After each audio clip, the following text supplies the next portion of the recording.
Welcome to Behind the Headlines, the weekly news roundup from Utah Public Radio and the Salt Lake Tribune. I'm Tom Williams. Utah Attorney General Sean Reyes fought to keep his calendar private. Here's what it shows.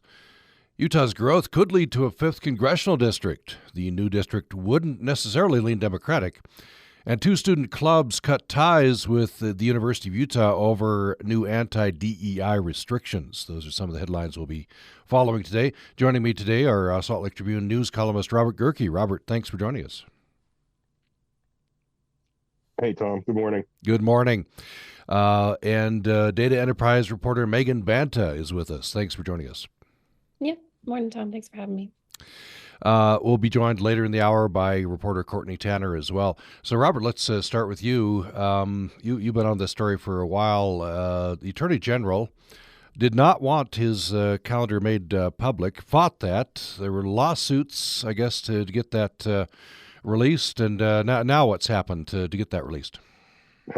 Yeah, so the history of it is a little over a year ago, we filed a grandma request, an open records request for several years of the Attorney General's calendars. The thinking was we'd been doing some reporting on his relationship with Tim Ballard and his travel, campaign-related travel and other travel, how he was spending his time while he was on the job.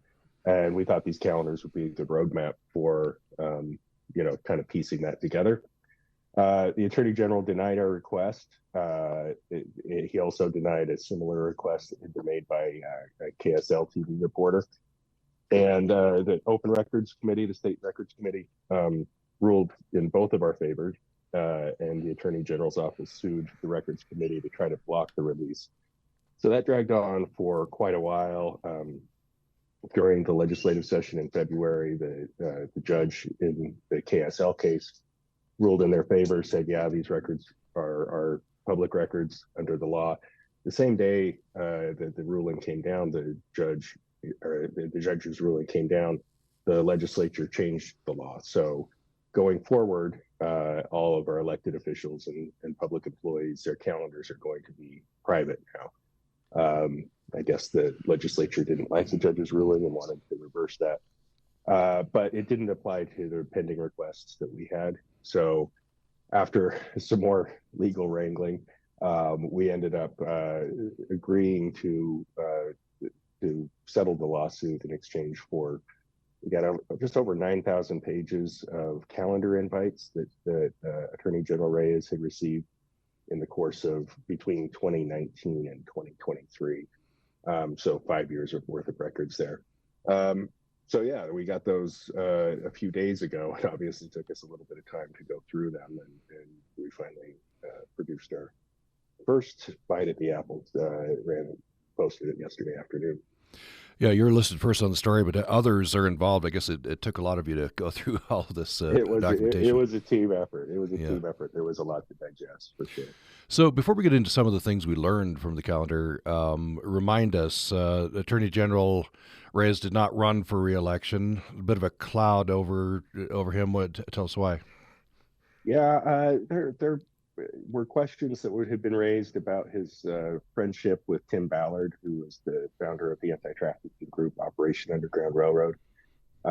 Tim was accused back in June of last year of sexual impropriety, and then eventually, a couple months later, multiple women filed lawsuits against him, alleging that he had sexually assaulted them and in a couple instances raped them.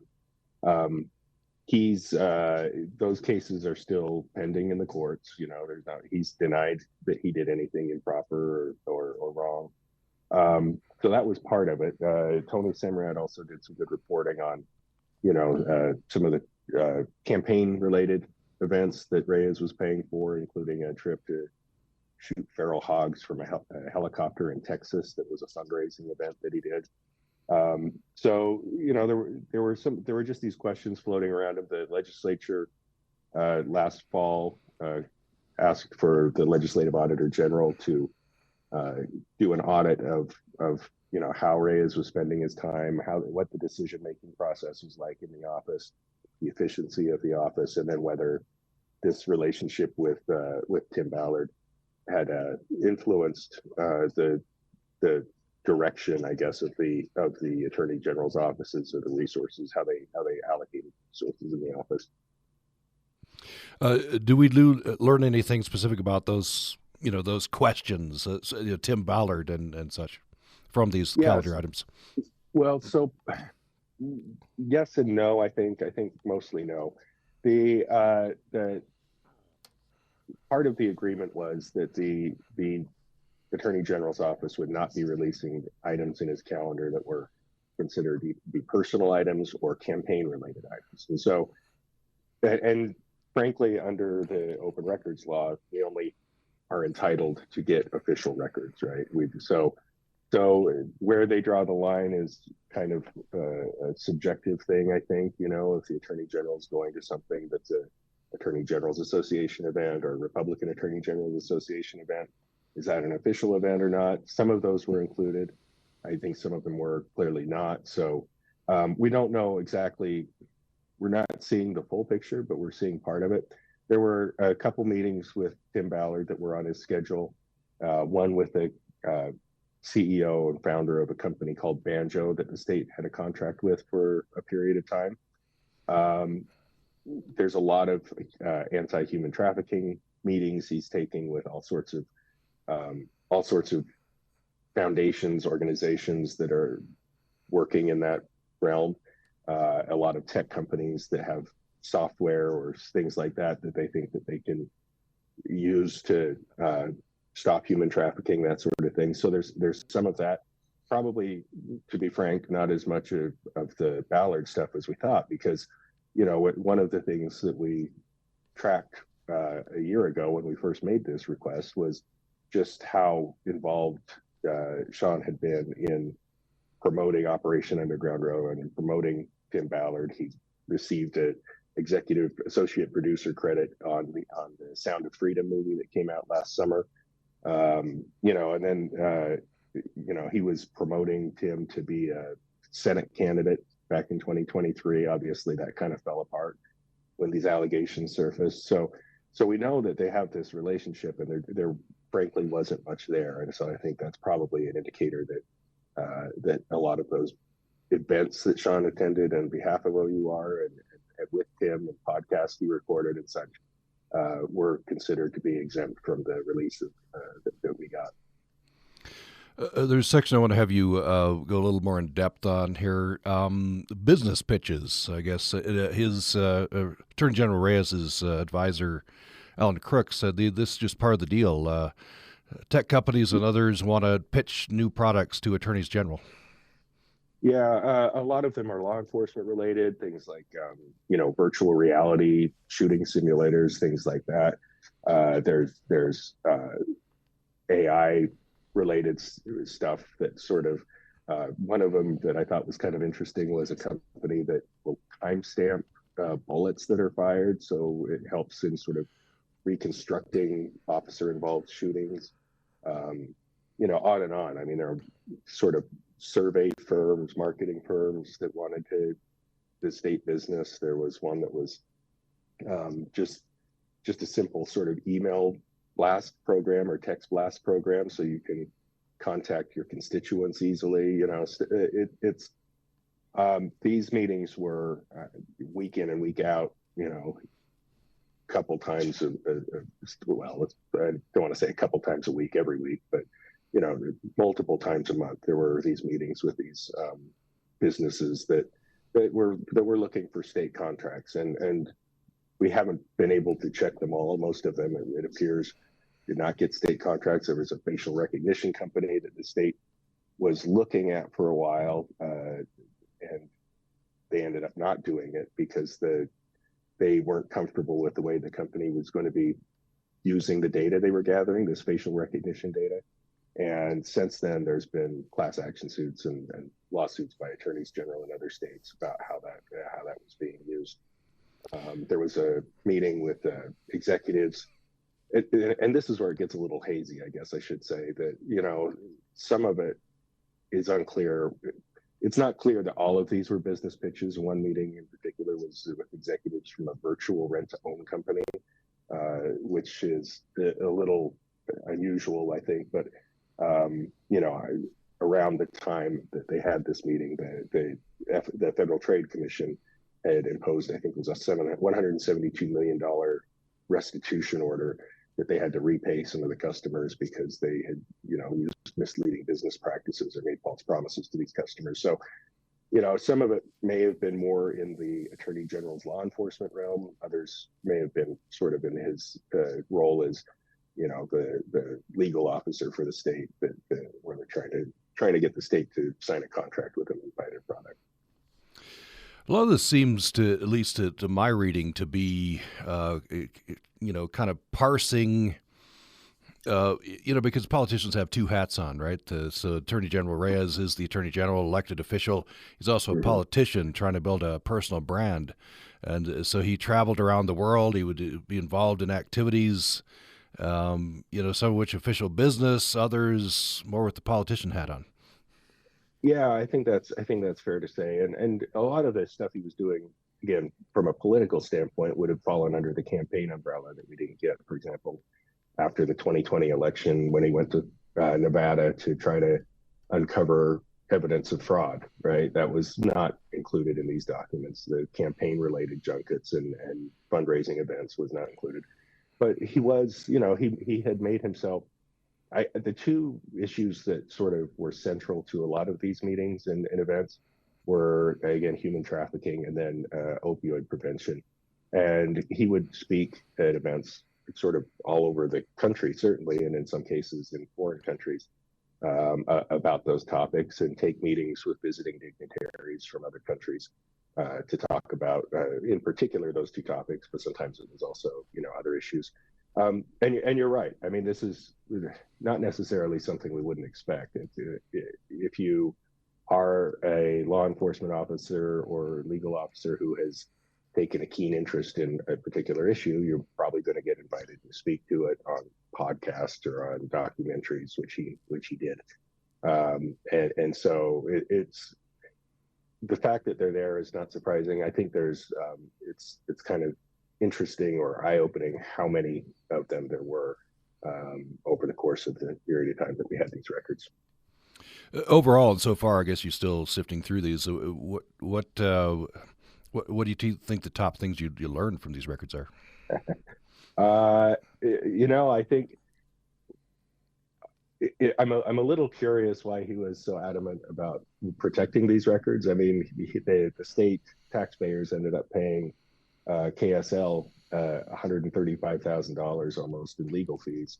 That's just for the legal fees for the time that KSL's attorneys spent on it. It doesn't include the legal fees that were spent by paying the state's attorneys to handle both the KSL case and the Tribune case.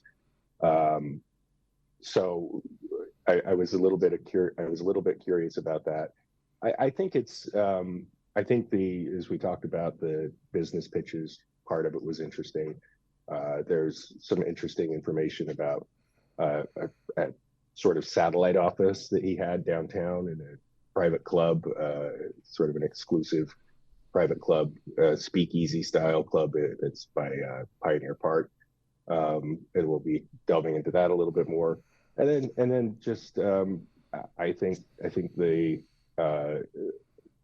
sort of famous people that he was rubbing elbows with, or at least quasi-famous people, Dr. Oz and Clarence Thomas and John Kelly, the former White House chief of staff, and Bill Barr, the former attorney general. He had meetings with him.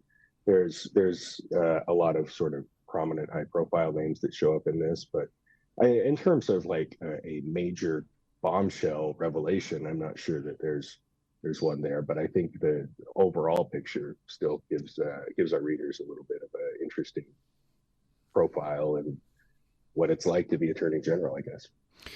Finally, Robert, this case illustrates a tension, obviously, right? The press, on behalf of the public, wants to have our politicians, officials be open about what they're doing. The legislature obviously has made sure that these kind of email records will not be available in the future. I guess they would say we need to get about our business of working for the people, and if the press is in every last little detail, maybe that's inhibiting. Maybe talk a little bit about that tension. Well, it's hard for me to be objective on that one because I think that they made too much of the tension. Frankly, it seems to me that we're paying their salaries. They work for us. We pick them, and we can unpick them. When they're on the clock, when it's do official business, like these records that we got, it seems pretty cut and dry that we should know where they were. And frankly, the prior attorneys general, both Mark Shurtleff and John Swallow, regularly released their records when we requested them through an open records request. Obviously, now I think we've lost that, which I think is not good for transparency and public accountability. I think it seems to me that there were sort of horror stories during the legislative debate about this, that why don't we put body cameras on all of our public officials, and nobody was suggesting that. Nobody was suggesting we know when their kids swim meets or doctor's appointments or things like that are, that's clearly outside the purview of public accountability. But if they're meeting with vendors who are trying to sell them a product, for example, if he's promoting this national child ID program that he promoted extensively over the course of a few years, we have a right to question the validity of that program and the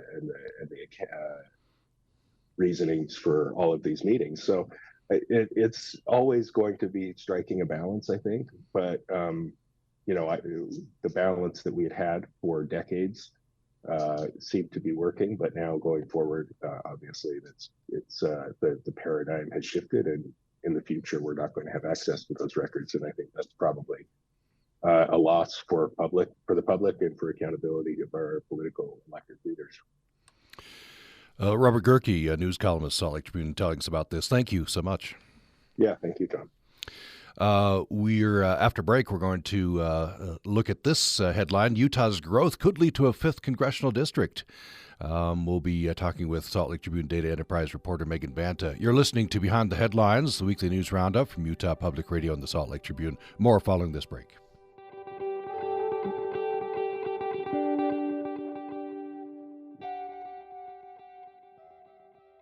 You're listening to Behind the Headlines, the weekly news roundup from Utah Public Radio and the Salt Lake Tribune. I'm Tom Williams. Utah's growth could lead to a 5th congressional district. The new district would not necessarily lean Democratic. That's the headline of the story we want to talk about next. We turn to Salt Lake Tribune Data Enterprise reporter Megan Banta. Megan, thanks for joining us. Hi, Tom. So we're looking ahead to the 2030 census, trying to estimate this, but 3 groups who do this kind of work think that Utah will be among the states that'll gain at least 1 congressional district. Yeah, so the Brennan Center for Justice, American Redistricting Project, and Election Data Services, they're just a few of the groups that track this. There's a lot more, but we don't want to overwhelm people. So just wanted to kind of show that it's not, just 2, so it's not a coincidence. We've got a kind of a pattern here of these groups saying that, Utah got another seat 2 decades ago, missed out in this most recent census, but is likely to get a 5th once we roll around to the next one. So, Utah famously lost out to North Carolina on that extra seat after the 2020 census. I guess there was a dispute over, do we count missionaries as residents, right? Yeah, I wasn't here, so obviously, at the time was not following that. I think I was in college at the time, actually. But Miles Coleman, who's with UVA's Center for Politics, follows all of this pretty closely. And told me that, and kind of joked it's kind of a uniquely Utah problem. So after each census, there is reapportionment process. Dividing the House is capped at 435 seats, right? It doesn't just keep growing. So some states will lose seats and others will gain. I think Idaho's another one that's projected to gain. California in our area projected to lose. So where is this? I guess the first question is, as of about 2030, how big do we think Utah will be? How many residents? So Gardner has some projections that just around, like, close to that 3.9 million mark. Um, their projections are actually a little bit more than election data services, which is the only of these three that actually put a population total out for like kind of explaining where they think that states will gain seats. But so getting, edging closer and closer to that 4 million in 2033, but pretty close to it already in 2030. Where do we think the most growth will happen in Utah? So, just like it does now, along the Wasatch Front. So you're looking at Utah County, Salt Lake County, Davis, and Weber. And Washington County is also supposed to grow quite a bit. And then, Tooele and Juab kind of get the outflow from Salt Lake and Utah counties. And then there are some counties projected to lose population, I think. Yeah, Daggett County has kind of just, flip-flopped back and forth in the last several years, and they're projected to kind of keep losing. It's not all that many people, but their population's not that big to begin with, so it's still a 7% drop. And then Millard County is supposed to lose probably right around like 1,500 to 2,000 people between now and 2033. And understand, projection is this growth will not so much come from babies. It'll be people moving in. Yeah, that's been kind of a newer trend in Utah that most of the growth is coming from in-migration instead of that natural increase of people having kids. And I think from your reporting, Utah projected to get a bit older. Yeah, that's also just another growing trend, as people keep moving here and we have fewer young children, the age is naturally going to increase. Though Utah is still one of the younger states, I think. Yes, we're still predicted to remain, have that lower median age than pretty much every other state. So we get to a very interesting part of this. Democrats especially might be thinking, oh, an extra seat. Maybe that'll be Democratic. And the experts you're talking to say, hold on, maybe not. Yeah, I mean, it'll really just depend on, who's drawing the maps and who controls the process at the time. There's a way to split up Salt Lake County 5 different ways, just like it's currently split 4 different ways. But there's just no guarantee either way right now. And so this particular issue is the subject of a Utah Supreme Court ruling, right, recently. So that may well have an effect on this. It could. It kind of depends on how, this current ask to get the maps thrown out, just how that goes through the court right now. One of the people you talked to used a tool.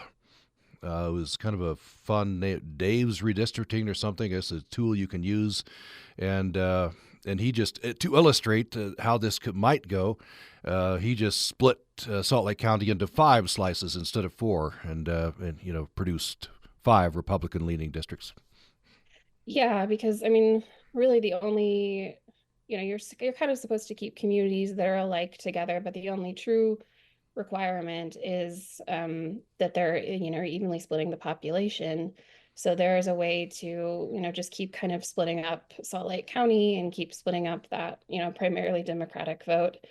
I did think it was interesting, there were 2 of them ended up being actually contained within the state instead of stretching all the way to the state borders like they do right now. Yeah, so this will all come down to I guess what happens with that Supreme Court ruling and Yeah, for sure. what the legislature does. Yeah. Anything else you'd like to say about this story, Megan? No, I just thought it was really interesting. Followed redistricting in quite a few states and, seen independent redistricting commissions, kind of succeed in getting the boundaries drawn in different ways, and then also just kind of be taken as an advisory opinion that gets kind of tossed to the side. Yeah, definitely. And there are states that do have independent redistricting commissions. Yeah. Well, thanks, Megan. Appreciate that. Yep. Before we go to underplayed stories of the week. I want to bring Robert Gerke back in on this one. I know you've been following this whole saga with the initiative, which produced an independent, would have produced an independent redistricting commission. The legislature totally kind of nullified that, drew their own districts. Now the Supreme Court weighed in. Where are we the latest on this? Right. So as you mentioned, after the Proposition 4 in 2018, the Better Boundaries Initiative was reversed by the legislature before its past redistricting. League of Women Voters and some other plaintiffs sued. The Supreme Court ruled in July that because the people have a right to reform government through the ballot initiative process, simply undoing that would be exceeding the legislature's constitutional authority. That led us to the Amendment D, where the legislature called that emergency special session and wanted to put a constitutional amendment on the ballot that said, yes, in fact, the legislature can repeal or amend any initiative at once. Amendment D, the language of the ballot initiative question, or of the amendment question, and was ruled invalid because it was misleading. So Amendment D was stricken from the ballot. The case right now, the underlying case where the court has said that the legislature has to abide or honor the will of the people through a ballot initiative, that's back in the district court, and the plaintiffs have asked for judgment in their favor, which would return us to the original language of the Better Boundaries Initiative, and would presumably require the legislature to redraw the maps. Last Friday, there was a new filing from the state in it that said, well, we can't go back to the language of the Better Boundaries Initiative because that was an unconstitutional overreach by the public, because they said that the U.S. and state constitution gives the legislature exclusive authority to draw the maps. So the judge is going to be deciding, whether or not that we need to go back to the Better Boundaries language and the Independent Redistricting Commission and the ban on partisan gerrymandering. If the judge rules again in the plaintiff's favor, we'll probably see some additional legal wrangling, appeals, and so forth. But potentially new maps, optimistically, I would say by 2026, more realistically by 2028. If the judge rules in the legislature's favor and says, the ballot initiative passed, but it was unconstitutional on its face, then we won't get new maps. And frankly, if the judge rules that way, the potential for a meaningful independent redistricting commission in the future probably goes out the window. So, there's a fair amount riding on it. These congressional seats are extremely important right now, especially because the U.S. House of Representatives is so narrowly divided. I think it's 3 seats after Matt Gaetz' resignation to the Attorney General. Now 2-seat advantage for the Republicans. So there's a lot riding on these sorts of legal battles. Yeah, well, I guess we'll keep an eye on this, and I know you'll be following this, Megan, and other reporters will be following this closely. So let's turn to our underplayed stories of the week. Megan Banta, what's your underplayed story of the week? So mine is one that published this morning from at this highway that, the Northern Corridor Highway that some state officials want to be built near St. George, and just kind of, what could happen now that, the presidential administration is going to shift back to Donald Trump. Yeah, I guess more likely it gets built with a new Trump administration. It seems that way. Yeah, the Governor Cox, I read, is pushing for it. Let's go for it. He's saying, check that out at sltrib.com. Robert Gerke, what's your underplayed story of the week? Yeah, mine also, the one I'm picking, also published today. There's the federal government and the state of Utah finally finalized a big land swap, 200,000 acres. In all, the federal government's getting about 116,000 acres in the San Rafael Swell, one of my favorite parts of the state. It's gorgeous. And the state's getting about 90,000 acres. The School Trust Lands Administration is getting 90,000 acres. And the good part for the state is that these 90,000 acres are going to be in areas that can actually do something with it. And the proceeds from this money that they would make off of it goes to schools. So I just think it's important to highlight this because we've seen so many battles over public lands and management, and the state suing the federal government and this and that this shows that, hey, there can be victories for both sides if people are willing to sit down and work it through. Check that out at sltrib.com, all these stories as well.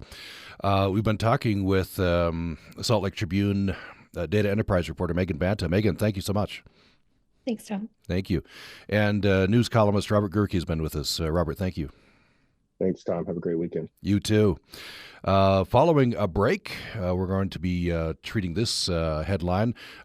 Two student clubs have cut ties with the University of Utah over new anti-DEI restrictions. We'll be talking with Salt Lake Tribune reporter Courtney Tanner. You're listening to Behind the Headlines, the weekly news roundup from Utah Public Radio and the Salt Lake Tribune.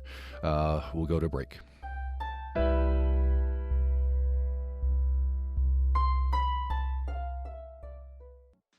You're listening to Behind the Headlines, the weekly news roundup from Utah Public Radio and the Salt Lake Tribune. I'm Tom Williams, and on this part of the program, we bring in Salt Lake Tribune reporter Courtney Tanner. Courtney, thanks so much for taking some time. Yeah, thanks for talking to me, Tom. So a couple of stories we want to talk about. First, here's the headline. Two student clubs cut ties with the University of Utah over new anti-DEI restrictions. So I guess, first of all, remind us, HB 261, what that did. Right. HB 261 is Utah's anti-DEI law. So that was passed this most recent legislative session in January. It was signed into law by the governor. And it basically took aim at diversity, equity, and inclusion efforts across higher education, also some in K through 12 and government offices, but the thrust of it was higher education. So essentially, colleges couldn't have any kind of program or effort that specifically catered to like a gender-based group or a race-based group. So two student cultural clubs have chosen to cut ties with the University of Utah. Which are those? Yes, the Black Student Union and the Pacific Islander Student Association at the University of Utah. Now, these were sponsored clubs, right? So they got a budget, they had a place to meet, et cetera, et cetera. What will cutting ties mean? Yeah, so the youth club system is kind of interesting. So you're right, these are sponsored groups, which meant that they had more support from the university. Like you said, they had like a specific place where they could come and gather, and they had, money set aside for them. And that's what the youth says, made them part of the university and like subject to this law. So cutting ties with the university now means, that they don't have those kind of secure things. But what's interesting is these clubs said even with keeping that tie, they were told they weren't going to have any funding. So it's kind of interesting. Like, it turns out essentially that like cutting ties doesn't mean that they weren't getting funding from the U because they already weren't getting funding under the bill. Now, the leaders of these clubs said that they were assured by statements, I guess, by some legislators and by the university that that they wouldn't have to worry, but there were restrictions, I guess, that they couldn't accept. Yeah, when Representative Katie Hall originally presented this bill during the legislative session, she had made comments like, I don't think this is going to have a big impact. And she had said, student clubs will be fine as long as they allow anybody to attend their events. And so, these student clubs have kind of operated under that understanding that nothing was going to happen and that they were going to be fine. But then, the youth starts rolling out the provisions of HB 261, it closes cultural centers, and then it starts to say, these sponsored clubs are, in fact, going to be subject to the rules of this. So my understanding of it was that you could have a Black Student Union, but you need to invite everybody who wanted to come. But I guess there were more restrictions than that. Yeah, and these clubs, were saying, look, we already invited everyone. Like, that wasn't an issue. And so they didn't think that they were going to have problems. But then the youth started saying, like, according to these clubs, that you couldn't have events that were focused on race.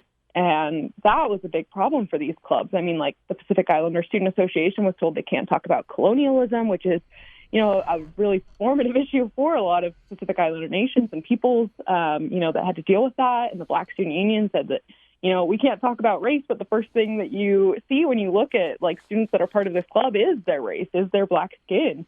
And so there was a lot of frustration with these groups saying, like, look, you said this bill wasn't going to impact us, but now you're saying we can't even talk about the things that are really formative for the members.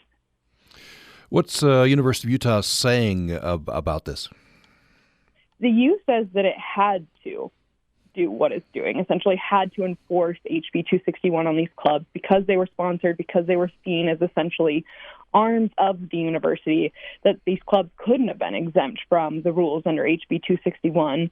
The U also says that the Utah system of higher education issued some guidance, and that guidance specifically also included clubs, that had formal ties with universities, and said, look, like if this club is receiving funding, is kind of a formal arm of the university, then it is subject to the law. And so basically the U says, look, there wasn't anything we could do. We had to follow this.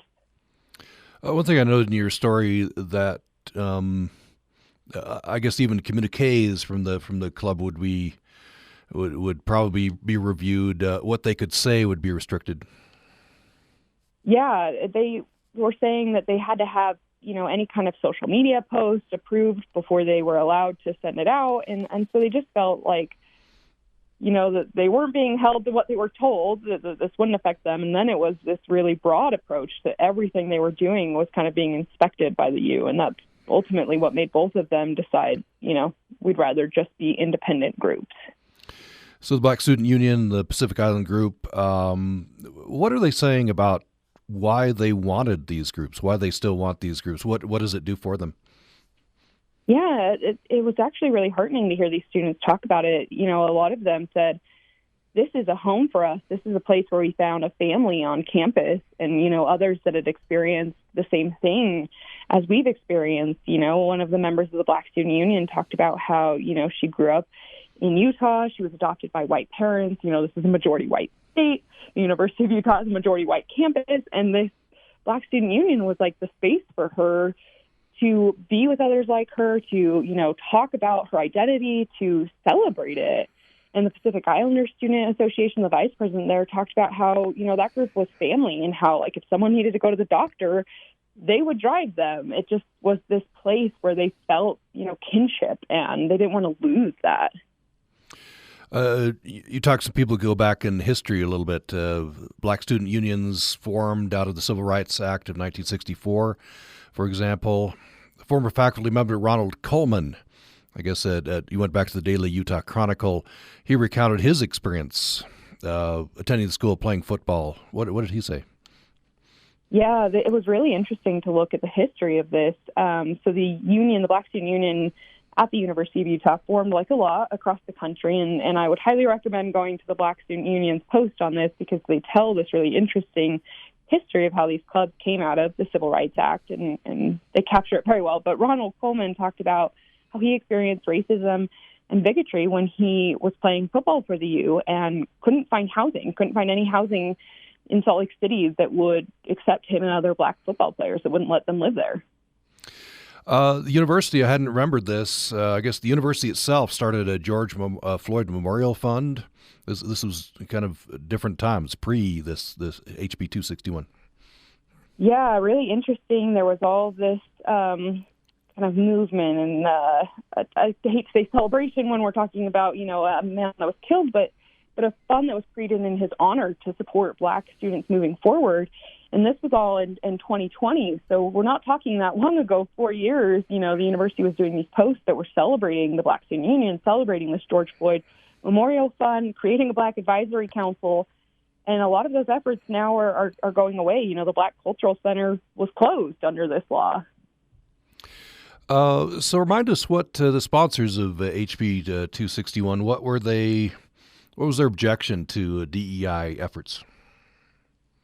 I think that there was this concern that they weren't helping every student, right? That only certain students were getting support. And so HB 261 essentially said you can't serve select student groups based on identity. You have to have kind of general student support that helps every student regardless of their background.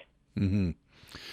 As you mentioned, Black students, University of Utah, about 1%. Pacific Islanders, even less, 0.3%, right? Yeah, very small groups here.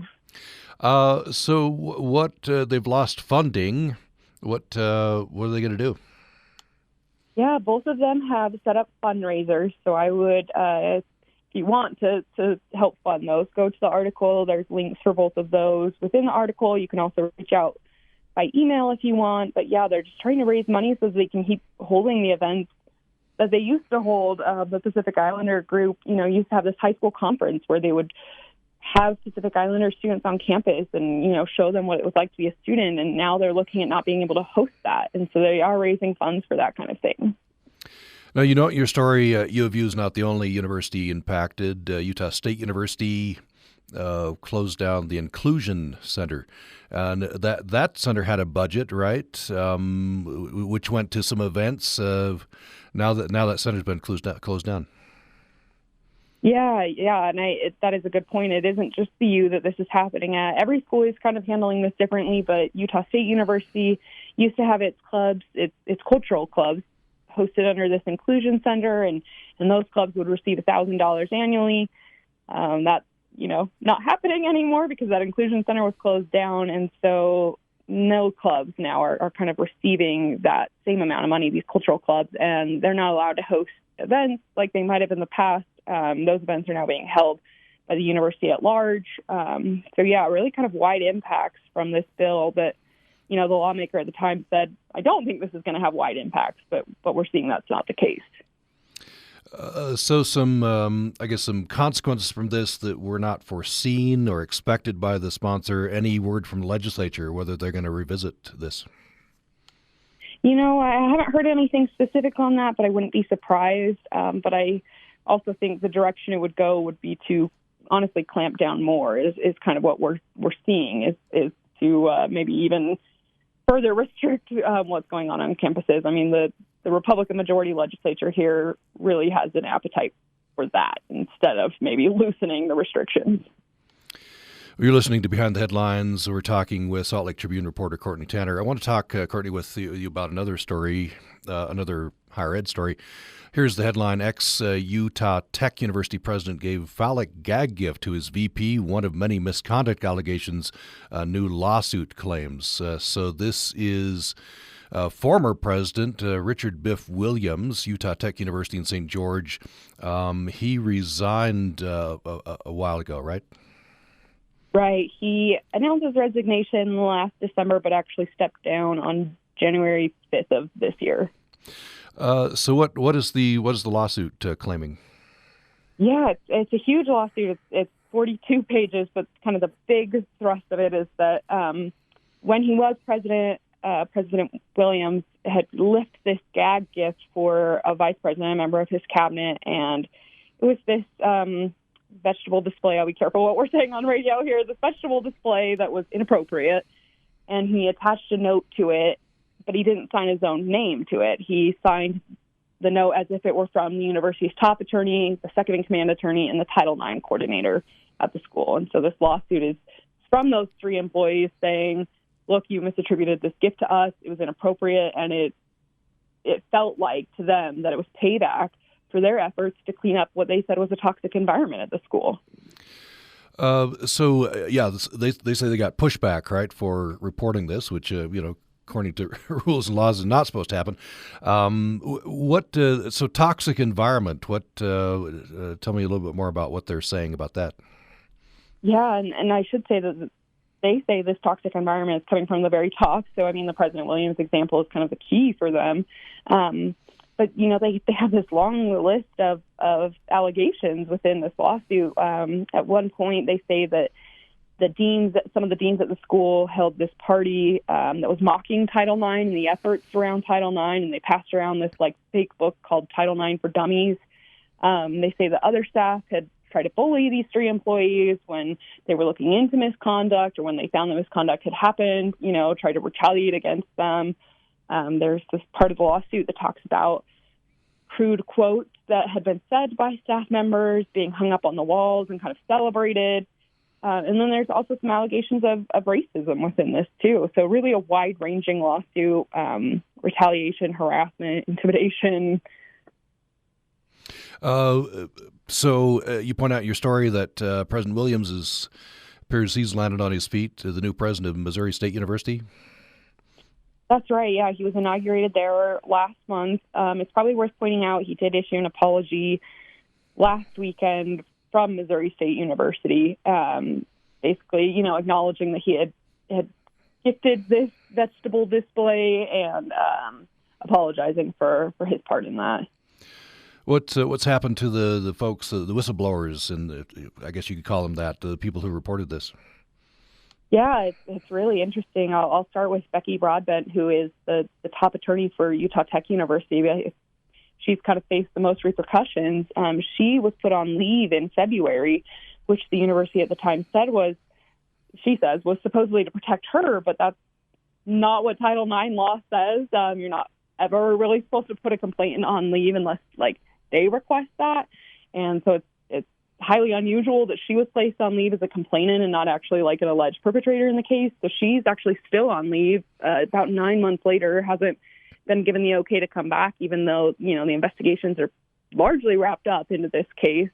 And the other two employees, Jared Rasband, who's kind of the second-in-command attorney, and Hazel Sainsbury, who's over the Title IX office, both say that the environment at Utah Tech has just been so toxic for them in the wake of all of this, that they have people that won't talk to them, that are telling people not to go to their offices. They're being kept out of meetings, so that's kind of where the allegations of retaliation stem, is that this environment has gotten even worse since they reported the misconduct. What does Utah Tech University say? Yeah, it's a little bit challenging. I think you'll get kind of the same response in a lot of lawsuits. They say, we can't really comment. We can't talk about these allegations because there's a lawsuit that's been filed, but the school says it's committed to working with these folks in trying to reach a resolution, and it says it takes their allegations seriously. So it's a limited statement, but, that's the gist of it. I guess similar Utah System of Higher Education, I think they said they can't comment. Exactly. And the Utah System of Higher Education oversees the public institutions in the state. And so it, has this responsibility to oversee Utah Tech University. And it was involved in doing an investigation in these allegations. But yeah, it also says, we can't comment at this point. So President Williams, you say he apologized for the vegetable incident. Did he say anything about anything else that comes up in the lawsuit?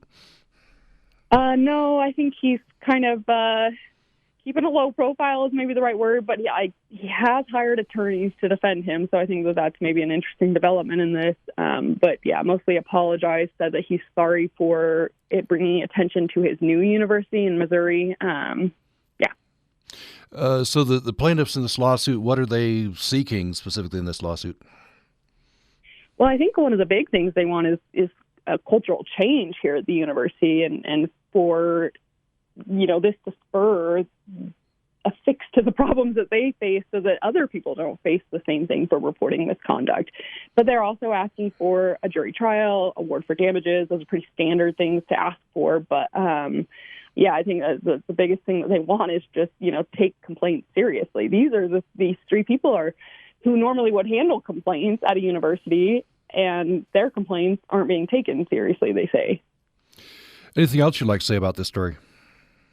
I think that about covers it. Okay. We'll be, filing more. There's a Q&A that'll go online shortly with the three employees, so keep an eye out for that. But I will say, too, I guess the Tribune is fighting for the actual investigation that the university did in this case. We still haven't been able to get that. It's been about 6 months of us fighting for those records, but we'll keep fighting. And so I guess just keep an eye out on this for more reporting.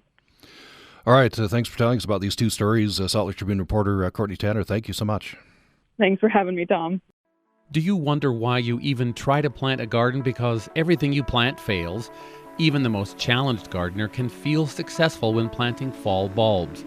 Tulips, daffodils, hyacinths, and crocus all need minimal care after planting, but what an amazing show of color they produce in the spring. All you do is dig a hole, put some bulb food in the bottom, and work it into the soil. Then lay your bulbs in the bottom of the hole, points up, cover them with loose soil, and then water thoroughly. Dig, drop, done. It's that easy. For the most spectacular display of bulbs, plant 5 to 7 bulbs per square foot and concentrate them in strategic areas of your yard to create dramatic focal points. You'll be amazed at how many neighbors will comment on the beauty of your yard next spring. Support for The Garden Spot comes from Logan Extermination, serving Cache Valley for over 45 years, offering year-round pest control, lawn, tree, and shrub maintenance. Information at loganextermination.net.